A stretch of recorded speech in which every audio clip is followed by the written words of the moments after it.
Telangana assembly के हल्के नागार्जुन सागर के जिमनी इंतखाबात के सिलसिले में रियासत की हुक्मरान जमात टीआरएस के उम्मीदवार के तौर पर एन भगत कुमार ने पर्चा नामजदगी दाखिल किया है और इनके नाम का गुज़िश्ता रोज वज़ीर आला के चंद्रशेखर राव ने ऐलान करते हुए इनको बी फार्म हवाले किया था।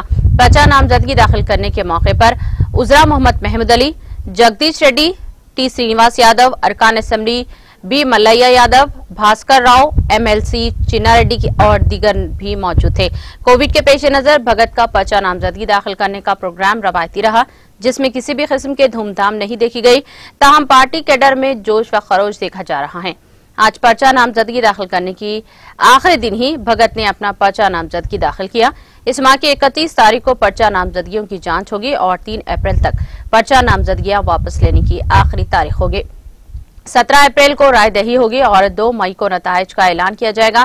पर्चा नामजदगी के अदखाल के बाद से ही भगत सरगर्म हो गए हैं, जिन्होंने इंतखाबी मुहिम में हिस्सा लिया और एन भगत एन नरसिम्हा के फर्जंद हैं, जिनकी मौत की वजह से निश्चित खाली हुई थी। टीआरएस ने भगत को उम्मीदवार बनाया है और नरसिम्हा की मौत की वजह से इन निशिस्त पर जिमनी इंतखाबात लाजिमी हो गया था। कांग्रेस ने इनके सीनियर लीडर जाना रेड्डी को इस हल्के से उम्मीदवार बनाया है।